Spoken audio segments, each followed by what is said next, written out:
Welcome. Hello, anyone who's joining us, and particular welcome to you, Adey Jones. Am I pronouncing that right? Is it Adey or Adey? Yeah.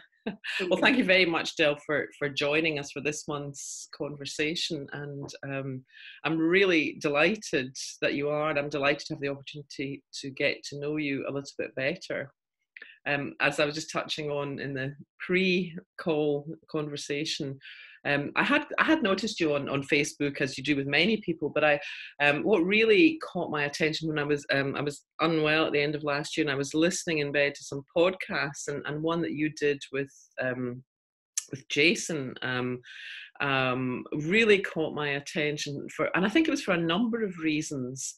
One was the story of your childhood, which I thought was just very, very powerful and poignant. And I think anybody would be touched by it, but also what coming across the principles together with the rest of the things that have happened in your life, but how that it seemed to me that what you were saying was that you were really, really set free from any kind of stuff from the past, and I think that's why we agreed on the conversation, the title that we did for this, which is Getting Free of the Past. And I think it can be so difficult when we're talking about the principles to somebody new to try and explain what it is or why it's so impactful. But I think that personal experience is incredibly powerful, and nobody can kind of argue with that. I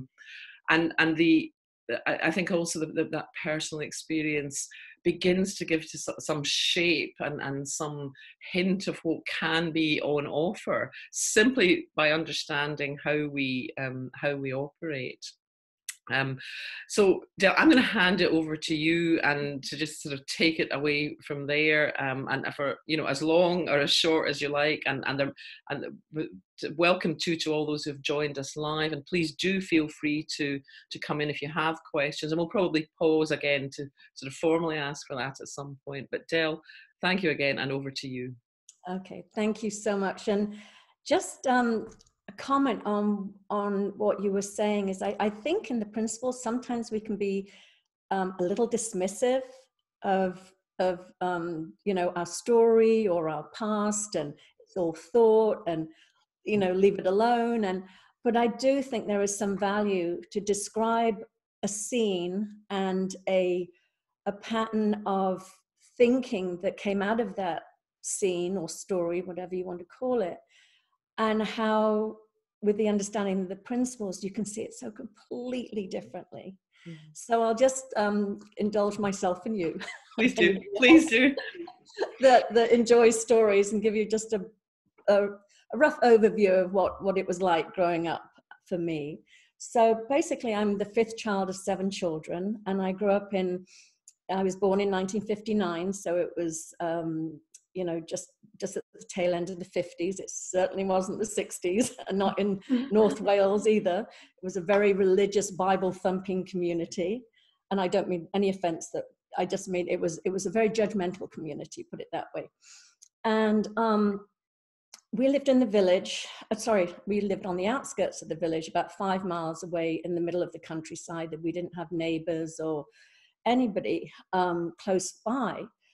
And I didn't really realize how strange my life was until I came in contact, went to the local village school and really understood that we were very different. And that was that I was the product of an affair that my mother had with my father. He lived in the village. He was married and had his, as I used to refer to them then, real children. And he happened to have 3 children with my mother. And their affair, as I say, lasted about 8 years. But during that time, I never met him. I mean, my mother, to help raise us or bring money into our household, she turned our little Welsh cottage into a home for mentally handicapped and mentally ill people. So it was an aftercare home, and we lived in little caravans in the backyard, and we all had our own caravans.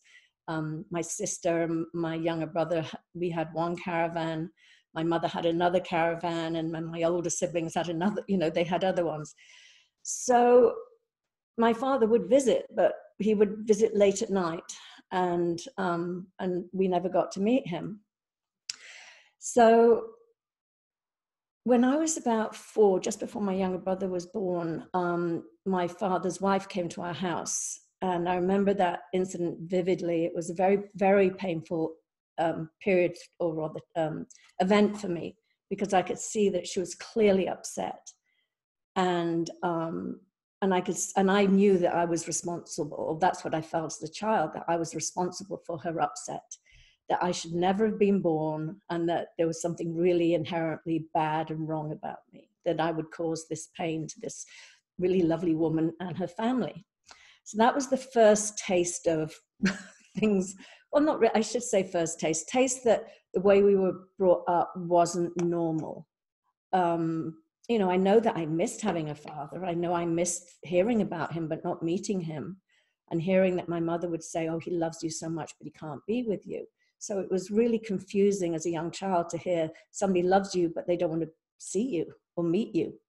And then when I was about 5 years old, I went to the local primary school in the village. And that's when I used to start seeing him. I would pass him on the street every day, going to school, or if I was lucky, sometimes if he was outside of his house or working in his garage, I would walk past every day.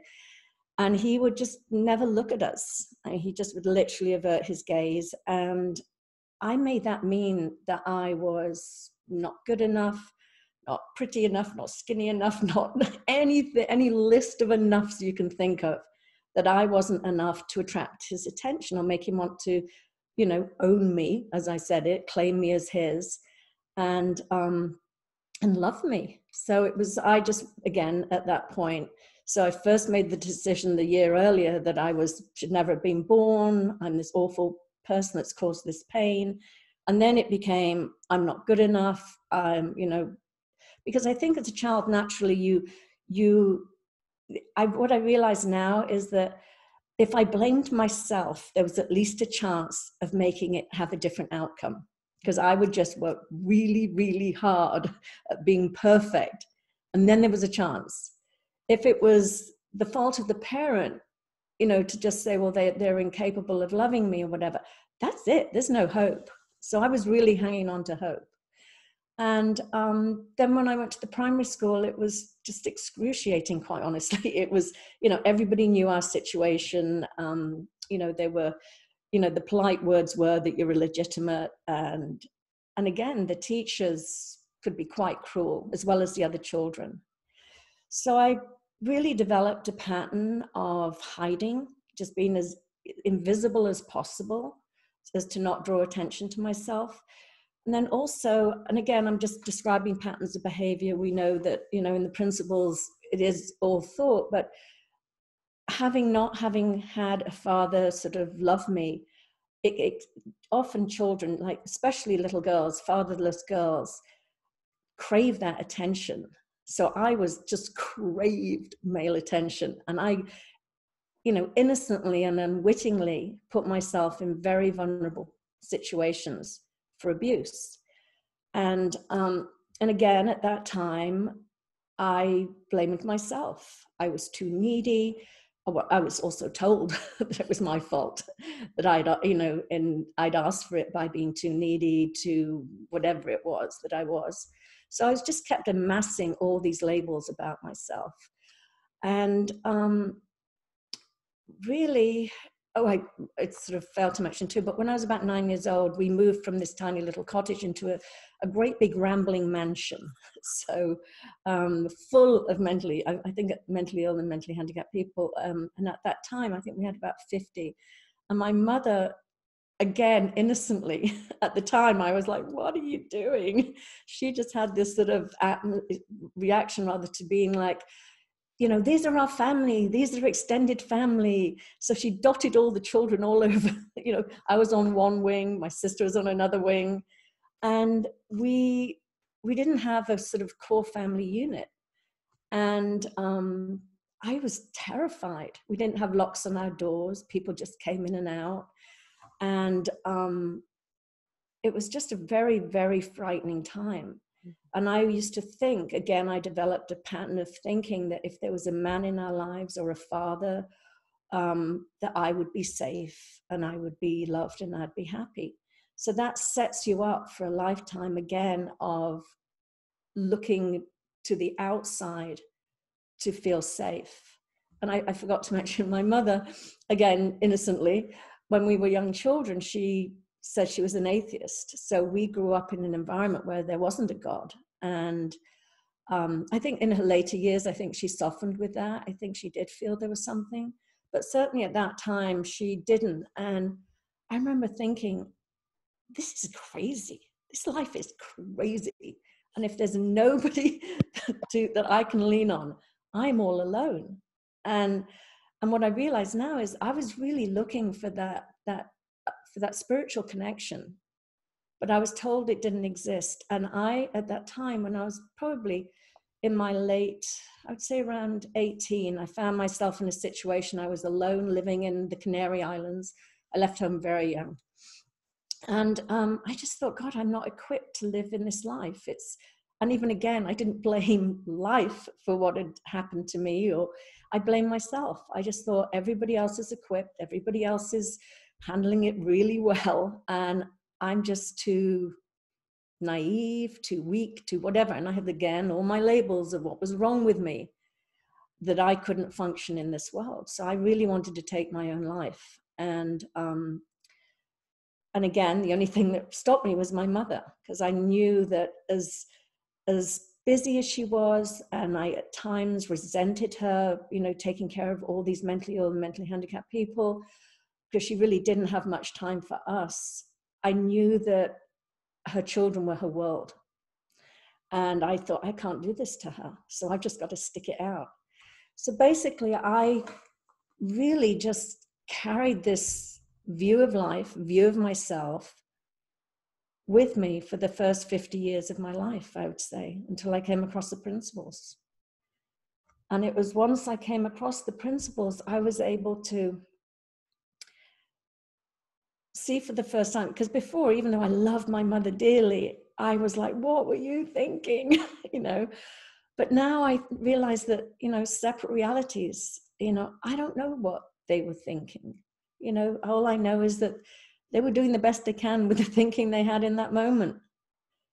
And the meaning I made of their actions, both my mother and my father's actions, was sort of like 1 and 1 makes 20. It was like I had this whole story that was so solid and so real and so, well, of course I feel this way, this is why. And I couldn't see outside of that. And then once I came across the principles, I realized that, that is the story. Those are events that happened. The meaning I made of it, I could have made it mean that in the moment, but to carry that through life and to make it define me and to live within the confines of that is so painful. And I'm just grateful that I came across the principles when I did. But if we can share this with other people that feel really, tied to their past and that it defines them, like even with, even with my abusers, I truly believe for whatever reason, in that moment, they had thinking, that they were just listening to that thinking. So now that I see that, it's like I've just let go of any hurt or anger. It's just, and the biggest thing for me is I had this experience a few years ago where I actually had a flashback. And I actually got to see myself completely and utterly separate from that child. I saw myself completely wrapped in, and the God is still a hard word for me to use, but whatever you want to use that word, God, spirit, whatever it was, but I felt wrapped in that, and I felt so safe, so untouched, so unhurt, so unbroken. It was just a film that was replaying, and that's all it was. And it just passed. But it was a gift, because in that moment, I got to experience exactly what it was to be who I am at my essence. So pretty much, I think that's me. Wow. I mean, it's just such a powerful account of your life, Del. And do you know what came back to me, which I'd forgotten just at the outset? One of the things that happened when I was listening to you back at the end of last year was, like you, the principles had set me free from a lot of the beliefs that I was holding, the thoughts I had about myself of essentially being kind of worthless and unlovable. And I felt like, I felt free of that. I was very conscious of a before and after. But when I was listening to you, it suddenly popped up, and I can't even remember exactly why or what, but there was still some of that in there, some of that kind of worthlessness, And in the moment of seeing that, I also had an insight that it was just a thought, and it dissolved, and it is now gone. Except, it was just hearing you talk. Oh yes, that was something that happened there. But it seems to me that speaks to what you were saying. I mean, at the beginning, of the value of just explaining the shift that can happen, the freedom that can come about. And I mean, mine was, I wasn't hampered by that at that point in time, but it was just a little vestige of old belief being swept away. But some people are, some people, and the folk around them, sometimes they're, well-meaning and innocent advisors are telling them, yes, of course you're broken because X happened, or X, Y, and Z happened. And so it's so powerful. I do want to add a caveat here, because as much as I see, I'm like, we're human. We're going to get caught up. My insecure thinking can come back so often still. And I just have to have a gentle dialogue with it. Like, thank you. I know you think you're helpful, but this is actually not helpful. Or thank you for sharing. Move on, sort of no efforting. But yeah, it's, and I just see it's a habit. It's just a habit. It's a thought, or it was a way of seeing myself and labeling myself for so many years. It's just created a groove. So it's just going to keep coming back, but I don't have to believe it anymore. Yeah. Massive. Mm-hmm. And I'm very comfortable with the coming and going. The back, today, that was a huge thing for me, that there's nowhere to get to. It is an ebb and flow, and of and that in itself, it was fantastic. It wasn't that life is going to be better once I've dealt with this, once I've had more insights. It's just, I'm fine right now, this moment. Who you are right now is more than enough. Yeah. And also, I'm a painter, so when you paint, you need color, variety, tone, depth. And I genuinely look back on my life and I am so grateful for it all. I mean, every single piece of it, because it has made me who I am. It has made me, when I work with my clients, I don't think I've ever had a time when I've gone, ooh, it's like, me too, me too. So it's given me that rich tapestry to work from, which I value incredibly.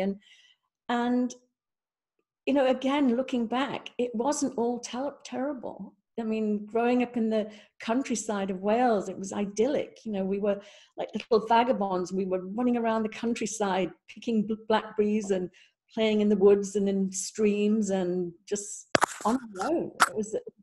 It was a fabulous, free, unstructured, upbringing. Because my mother was so busy, trying to, make a living for us all. So there were wonderful moments. I can look back with just so much gratitude and pleasure and delight as well. So. Yeah. I get that. I had a city upbringing, but it was the same. I was off on my wee bike with my wee pals all over Glasgow. I mean, today it's unthinkable, just hours and hours away from home and at a time. Yeah. And that came out of your story, I think. I mean, I'm saying story, that's such a sort of inadequate word, but you're sharing. But the resilience that you had, and the creativity, and the just the resourcefulness. Yeah.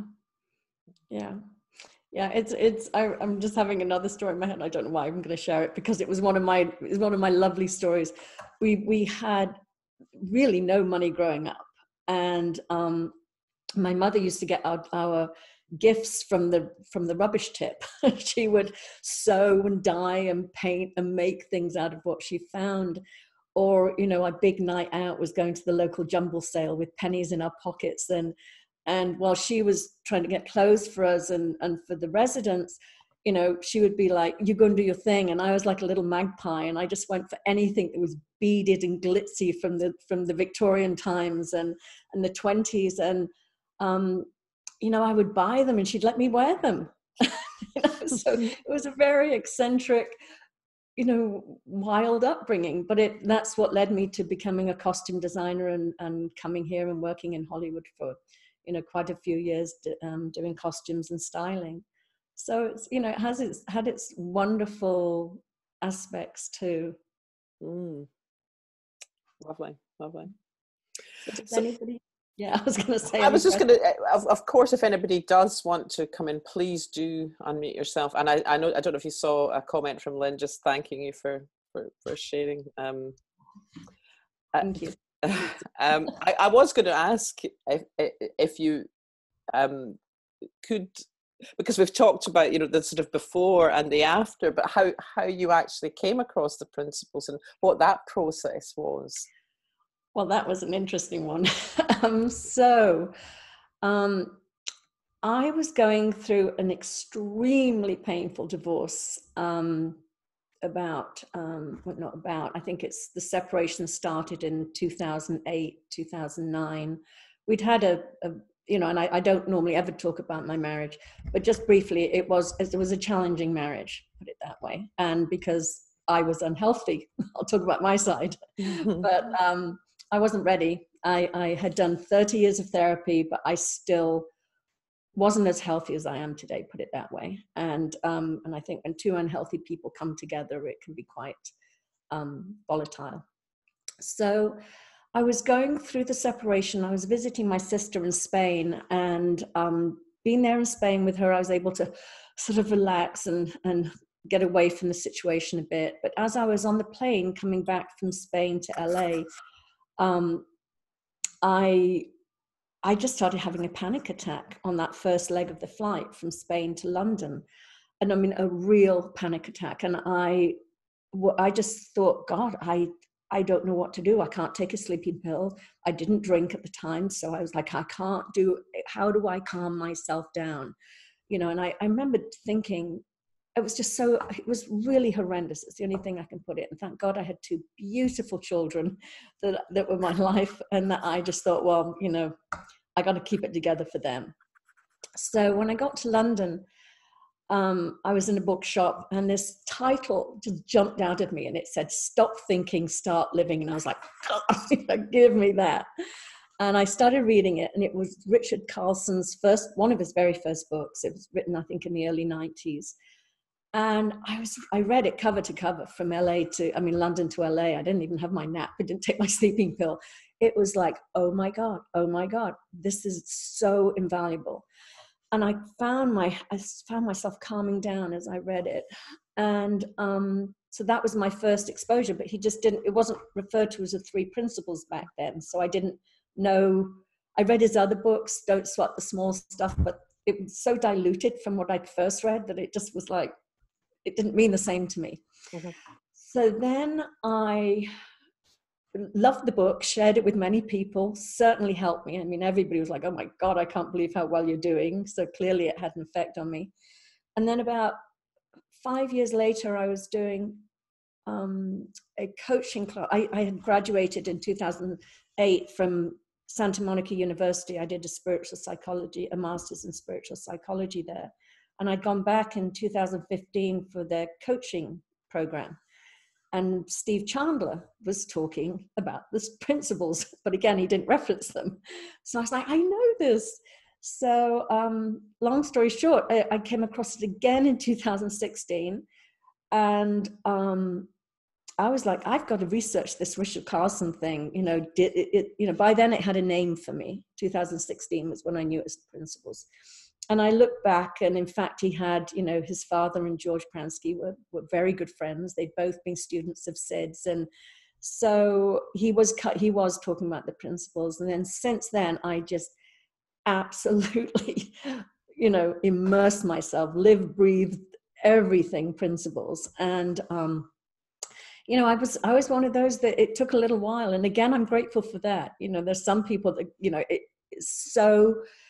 something hit me in 2009, but I saw enough to have some relief, but I was still staying a lot in that insecure thinking and believing it meant something about me. So I'm grateful for that too, because I have all the patience in the world when I work with my clients.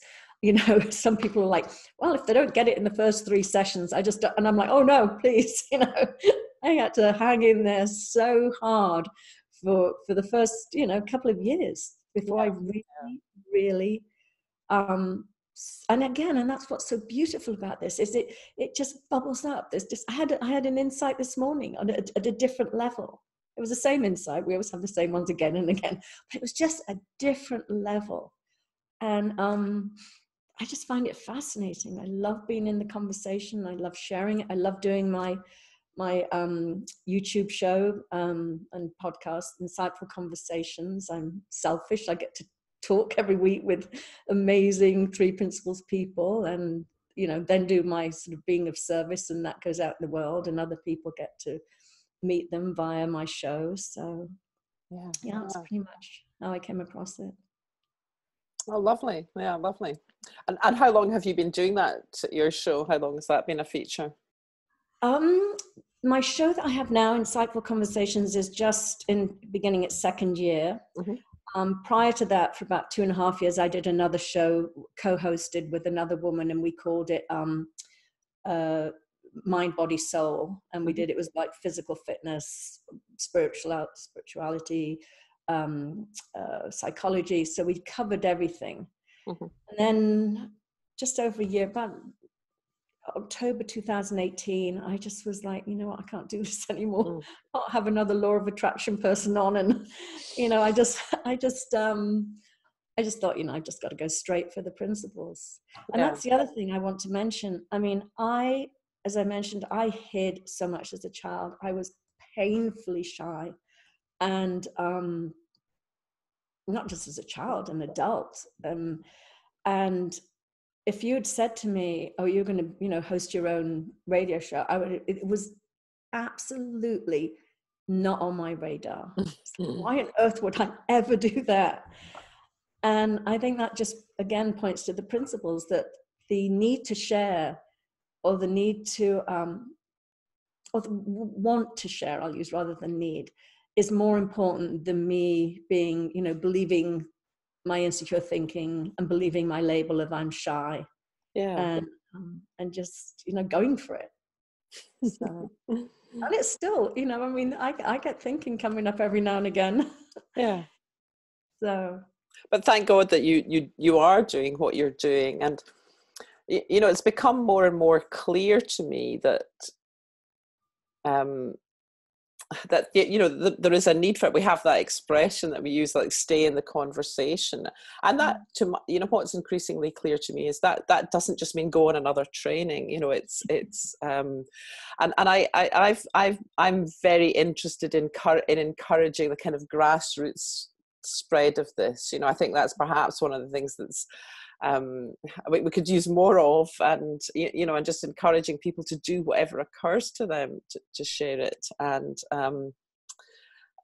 last year, at several different times, I spent time with friends who kind of came into this at the same time as me, you know, sort of been around for around 10 years. So not necessarily signing up for lots of trainings, but it was so magical just to sort of sit down in groups, kind of informally, but, you know, hang out together, perhaps away for a couple of days or things like that. And just how special it is to have that connection and to be speaking from this understanding, because most of the people I am talking to in my day-to-day life don't, and it's not my job to sort of convert them or see them as a mark, and say, no, that's not really where your feelings are coming from.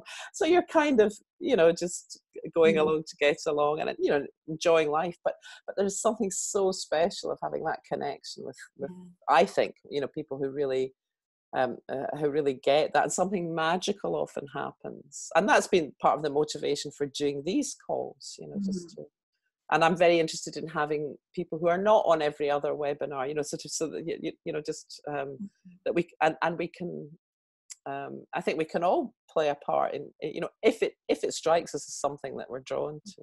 Yeah. It's so true. I mean, I've had all the first generation teachers, as they say, on the show, and that's wonderful. But I'm also, I've always been attracted to story and people's lives and things like that. So I want real people in real life share how it's impacted them and how they also share it in the work that they do. And I've had some incredible guests on. And I actually want to mention one other thing.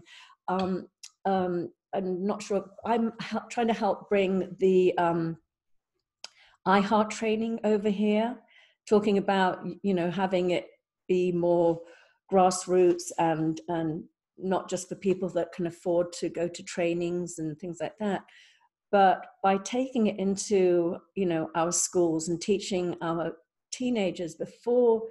I mean, it has incredible results in the rehabilitation centers and in prisons. But I love what the iHeart team are doing and how they're bringing it to our youth before they end up, looking for outside solutions to alleviate their suffering. So, and again, having had such a painful teenage years, that's where my heart lies, is helping our youth, understand sooner than later what's, the nature of. Well, I know you're not the only person in the call who's involved in the iHeart training for schools. Yeah. Who else is involved in it?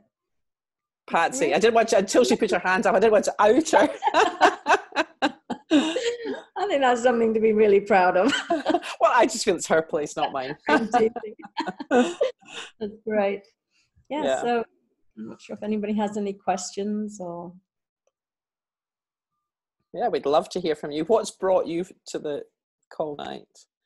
Can you see? Oh, yes. Can you read that? Can you please explain what the iHeart training is? Oh, okay. Yes. So the iHeart training is that they originate in the UK, and they if you take one of their facilitated training courses, what you learn is a curriculum that you can take into the school system, or actually just even in the private world as well. But, I'm actually realizing, I think Patsy, I haven't done it yet. I'm just excited to try getting it over here in the States. The training's going to be in April, in person in April, in the LA area. But the online is about 10 weeks prior to that, with one-on-one calls with their teachers and trainers and webinars, and then a 5-day training in LA. But Patsy, would you mind explaining what it is if you've been through the program? Yeah. Can you hear me? Yes. Yeah. Okay. Hi. It's lovely to meet you, Jill. So I just completed the second part of the training in December. So as you say, you have pre-training webinars, which are very useful. And then we had a 4-day training in London. iHeart stands for Inner Health Education and Resilience Training. And it's really, as you said, it's about going into schools, or indeed any kind of group where there are kids who an organization identifies people who need help, or where parents want to get together. It's very interesting. Christian and I have had conversations about it, because I met the person who's kind of got me onto it through Christian, and I am a teacher. So when this person came in with a book, with an actual curriculum, I was kind of going, oh, I love it. Oh, it's wonderful. Because as we know, the principles are just the principles. They just are. So you're trying to put form onto something that is formless. And, I think that's very tricky. And I know as a teacher, I could not go into a school and say to a head teacher, listen, I've got this thing I can come and talk to you about, and it can really help the kids. And okay, what is it? Well, so you need to be able to kind of give people something a bit more concrete. So I'm very impressed with it. I've started working with 4 kids. I work 2 days a week with deaf kids. So I've started, they're on part of session 2. There are 10 sessions. It's going to take us 2 weeks to get through one session just because they are deaf. So they can't access things so easily. Already I've had really interesting comments from them. Like one of them who said, one of the clips was, you're unbreakable, you can't be broken. And she said, I don't agree with that. I'm broken. My heart is broken. And then it's just talking about, well, remember we said you keep an open mind, and so just let's go through the course and then see how you feel about that at the end of it. I have head teacher friends who are very interested in me bringing it in. The model we're using, Del, is that there should be 2 practitioners going in because there's a lot in it. And my teacher head, I've been in and I've watched people doing it. My teacher head says sometimes there's just far too much in one session. And really, I think there are times when you have to drop things. And as long as, concentrate on whatever the big idea is. So I think it is a super program. There are 7 of us in Scotland now who are trained. So we're trying to kind of take it out. And I think ultimately we would be looking at a Scottish iHeart, if you like, because going up and down to London is not particularly handy. But I don't think it's perfect. I don't think anyone in iHeart would say it was either. But that means that they keep adding things on. So then people have, you've got your curriculum, you've got your lovely folder, and then some says, oh, and we've updated that. So you kind of have to change it. But it's an evolving thing, And you do not mention the principles. You don't mention principles. Exactly. That's yeah, quite it's more important. about resilience as resilience. Yeah. So. Yeah, I think it's I've heard it's a lot. It's a lot of curriculum. Huge. But it's huge. I also see it as a calling card to get into institutions that, as you say, need a bit more than follow the feeling or sharing what comes up in the moment. I think there are places that is very, very helpful to have a curriculum. So I'm excited. I'm so excited to. I'm really thrilled about it. But you said something about money there, and you do have to charge schools for it. The problem is you're going into just now, just the way things are. There's not a huge amount of money around, so it's kind of balancing it. With can I offer it to a school? 2 for the price of 1, if you like, or something like that. Because we are very keen up here to get it out to as many. Let's face it, if we don't teach our young people about this, we're failing really, because that's where it's got to start, to give them this understanding. So it's very exciting. It's early days. Yeah. And the other thing is, I live in Los Angeles, and we have a phenomenon here that is so painful to see when my children are now 23 and 26. When I first had them go to school, they would do earthquake training. We're in California, so it would be how to duck and hide and survive an earthquake. Now, I don't even know if they do earthquake training. They do mass school shooting training. And every school has to know how to protect themselves and what to do in the case of a mass shooting. And that, to me, I don't even know how many we've had, but it seems like it's every week. And it is something like that we will have a mass shooting. And I just find that so terribly sad. And not just for the children that go to school, fearing for their, is our school going to be, the next one, but also the children that are, perpetrating the crime. I mean, it's the pain that child must be going through to think that is an option.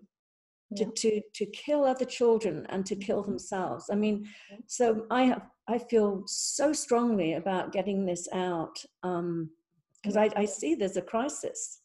And not only that, but, they're dealing with things like that. They're dealing with social media.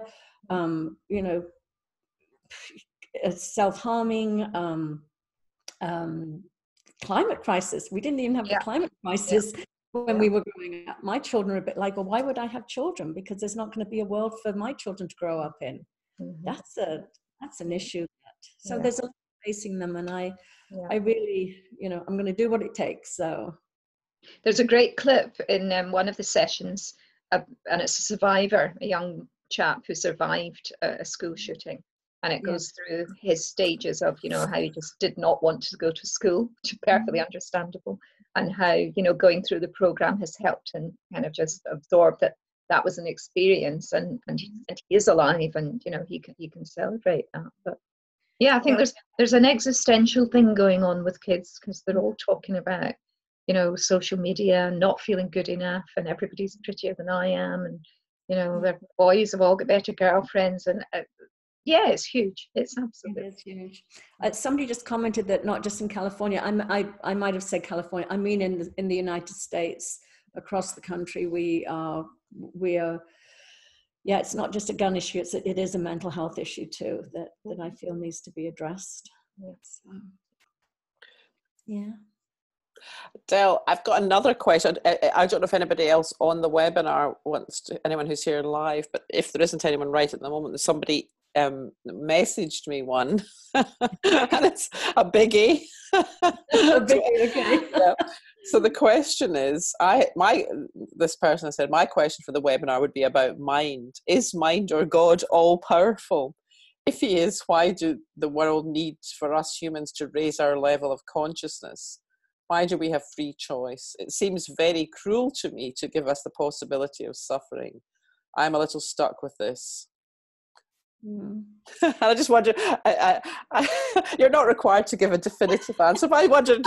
I've got George Pransky in my head right now going, his normal response is, that's above my pay grade. That's in my, for me, I can only talk from my experience. Exactly.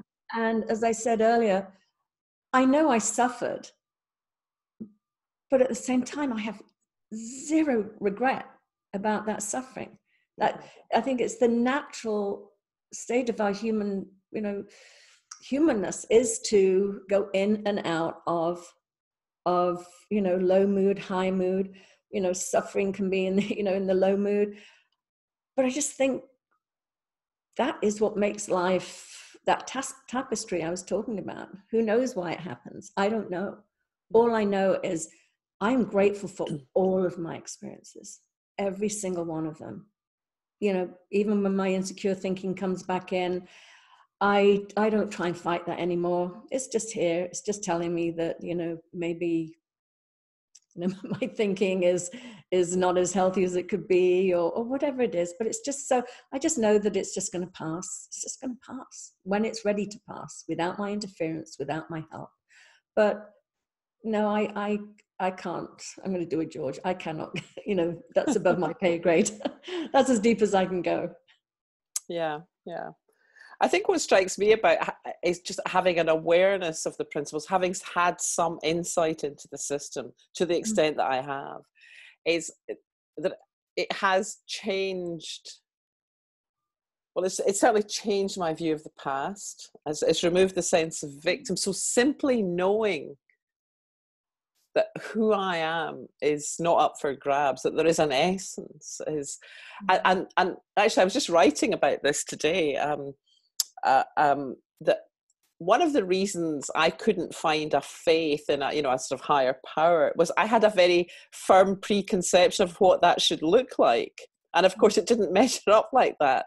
And I think what the principles has delivered for me is a different kind of faith. And it's the faith, it's not to do with bearded people in the sky and all of that or anything like that, which was kind of part of what I couldn't get my head around.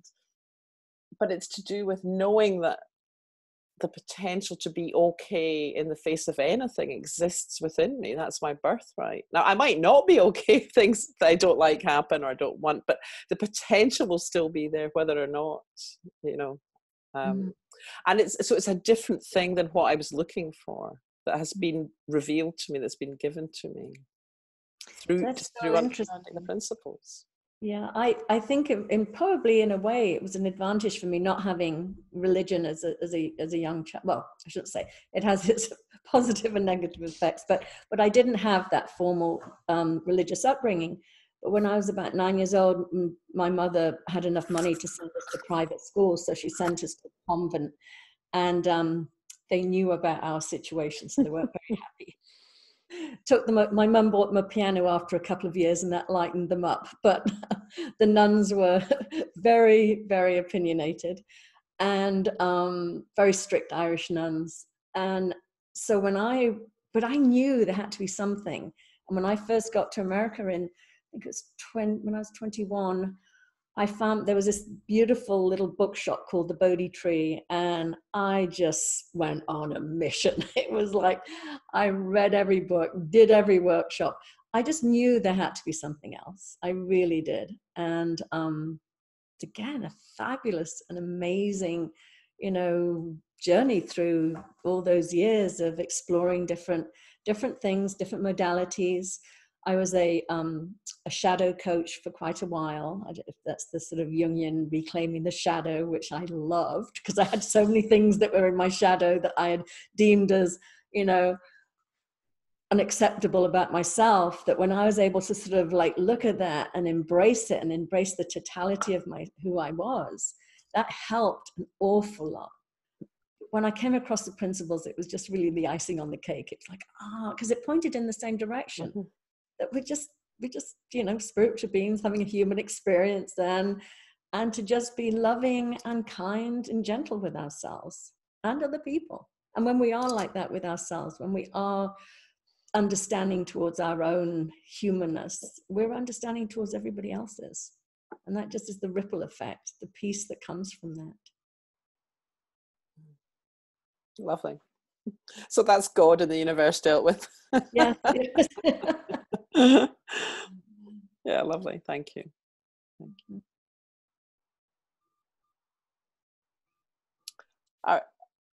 Is there anybody else who's on the call who would like to come in? It'd be lovely to hear from you.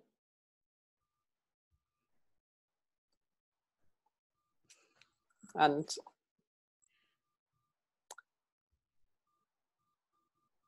failing that, Del, I'll maybe just hand it back to you and give you the opportunity to, wrap up and perhaps tell us what you're up to at the moment and how people can contact you if they want to know more, find out more. Okay. Well, I do my weekly show, and Christian is going to be on in a couple of weeks, I think. So excited for that. And what else am I doing? I coach. I love coaching. I love working one-on-one with clients. I'm working on a couple of workshops. I'll be speaking at the 3PGC conference, the Round the Globe in 48 hours. So I'll be speaking on that. And just hoping to do more workshops, reaching a wider audience than just one-on-one coaching, even though that's very rewarding to me. So that's pretty much where I'm at. Oh, cool. And if anyone's interested in doing the iHeart in yes. LA, are you kind of sponsoring that? Are you? Yeah. Yes, I'm heading it on this side of the Atlantic. So are you the contact for that? I am the contact. So I will, please contact me or email me at deladeyjones.com. Sorry, that's my website. Or deladeyjones@gmail.com is my email address. I'll put both of those in the notes underneath the YouTube recording. So there's no spaces and no hyphens. It's just all one word, Del Adey Jones. I'll get that information, and it'll go up tomorrow. Yeah, and that's definitely the big project right now. I'm very excited. And just add one more thing. I see that we can, when I listen to people like Elsie Spittle and Judy Sedgman and the work that they did out in the streets with the community all those years ago. And I just feel like I'm here in LA and we have a desperate need with children that are living on Skid Row or homeless. And I'm looking at taking, once I go through the facilitator training, that we can start doing more, community things. And we have an amazing 3P community in LA. And I just think if we can all come together, and, we have issues on the border with children being separated from their parents. I mean, there's so many areas where we can take this and help our youth. So I'm very excited to have as many people join us on this facilitator training. And please contact me if you have any questions, and I will give you as much information as I have, and then I'll give you Jeremy from iHeart's email, and you can get even deeper information from him. Oh, cool. That's great. That's absolutely great, Del. Thank you so much. Well, I wonder if it seems like we've maybe just reached a point, which would be nice just to draw it to a close. And I am so grateful for you, to you, for taking the time today. It's been a real pleasure to hear more about your life and everything that you're doing. And so thank you very much indeed. And thank you everybody who's joined us. Patsy, thanks for your input. And have a great day, the rest of the day, whatever you're doing. And I will see you again very soon. Yes, lovely. And thank you, everybody. Thank you for joining us. Thanks.